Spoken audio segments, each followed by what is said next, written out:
Thank you so much for showing up. It's so important for us to make sure that we continue to recognize and to make sure America is paying attention to what happened 3 years ago. And what happened 3 years ago, something that honestly I never would have imagined. But now we live in a time when things that we thought were impossible have become reality. And we have to recognize what is at stake at this time. Now that's why I'm here.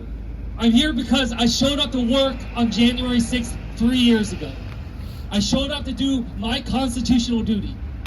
And I remember being there on my way to the Capitol when we got an alert telling us to go shelter in place, go find cover. And I'm somebody, as mentioned, I worked in Afghanistan, I spent time in Iraq, but never could I ever have imagined that I would have to take cover at the United States Capitol. And not only that, we're not only just taking cover, but taking cover because we had Americans fighting other Americans in the United States Capitol that day. It was just such a surreal experience to be there. And I remember having to put my ear up against the door, the wooden door, as I'm hearing footsteps go by, trying to figure out, is that someone who's trying to protect me and help me, or is that someone who might try to harm me? Just a situation that even had to cross people's minds at the Capitol on that day. And I just remember after the riot was quelled, we gathered back in. We said, we are going to have to stay here as long as possible. We cannot be deterred from doing what we needed to do that day, which is to certify the election. So we decided we'd stay there. And we gathered back up in the Capitol. We gathered back up in the House of Representatives chamber. And I walked through the center doors, the same doors that the president walks through to give the State of the Union address. And I'm literally stepping over broken glass through those center doors because you might remember we had guns drawn on the floor of the United States Capitol, on the floor of the House of Representatives. And I remember we gathered back up. And my colleagues started to give speeches about what had just happened. Colleagues talking about how it was the darkest day in their career. That was actually Kevin McCarthy who said that, which he soon forgot.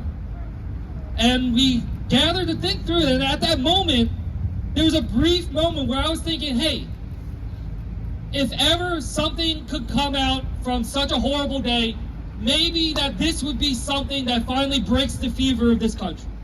Maybe this is something. I said maybe this would be that defibrillator that finally gets our country back into some type of rhythm. Something that just shows us how far off we've gone off course as a nation. But just a few minutes later, my colleagues literally just pulled the same speech out of their pockets that they were going to give regardless what happened that day. They just gave that same speech talking about how the election was stolen, how the results need to be overturned. And it just, I could not express to you how much my blood boiled at that moment. That even what we had just witnessed, the attack on our capital, on the sacred ground of our democracy, that wasn't enough to get my colleagues to recognize and be able to confront the truth of what happened and to be able to finally step down from the horrible lies that they're spreading. So I just left the chamber. I walked out of the chamber. I was so frustrated. I walked into the United States Rotunda. I don't know how many of you have been there in the Capitol, been in the Rotunda, but the Rotunda is such a beautiful space at the center of our democracy. And to see it that day defiled and disgraced, to see the garbage and the debris, I just couldn't take it anymore. So I decided to start cleaning up and to at least do my part, to be able to try to restore that building to the beautiful state that it should be always in. I always felt that the Capitol building is the physical manifestation of our Constitution, the physical manifestation of Article 1 of our Constitution. So to defile and disgrace that building is to defile and disgrace our Constitution. After I cleaned up and, as mentioned, the photographs went around, I had a lot of people come to me and they started saying this phrase to me that I thought I took to heart. They started saying, when I saw that photo of you cleaning the Capitol, they said, I felt like that line from Mr. Rogers of look for the helpers. And it was something that I took to heart. I'm a Mr. Rogers kid. I grew up watching it. And, it was something that I took to heart. Look for the helpers. In these times of crisis, there are the helpers there.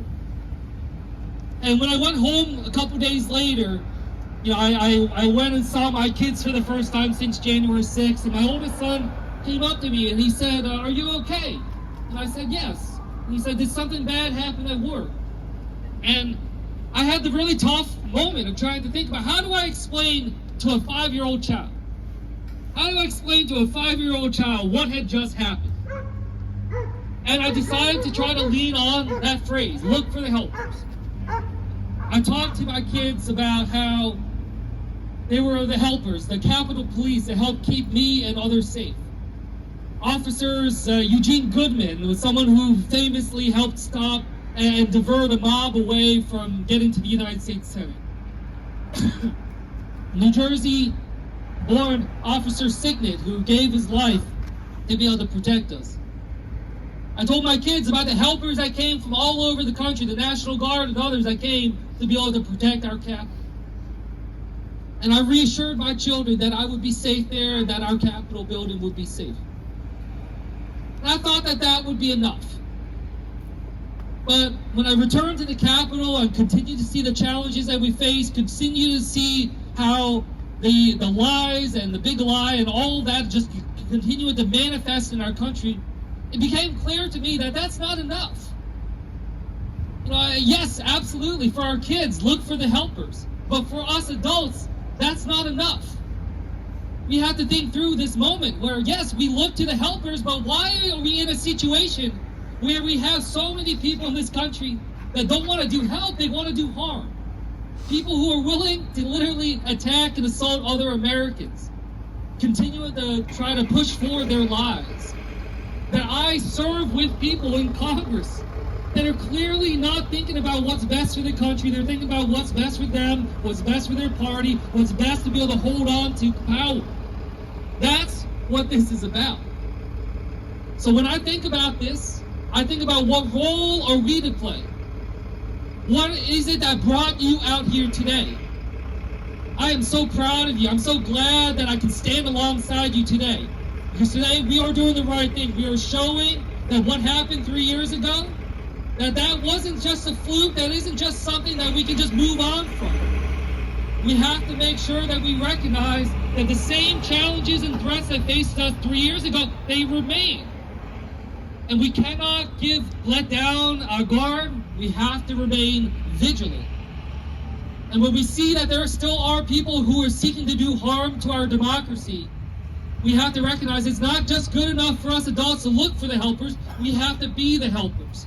We have to be the people that step up and say each and every day, not just on the anniversary of January 6th, but every day we will commit to protecting our democracy. I will do everything I humanly can to be able to protect this country, to protect this democracy, but I can't do it alone.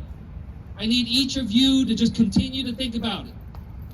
Yes, you are here today, you're doing your part, but what are you going to do tomorrow?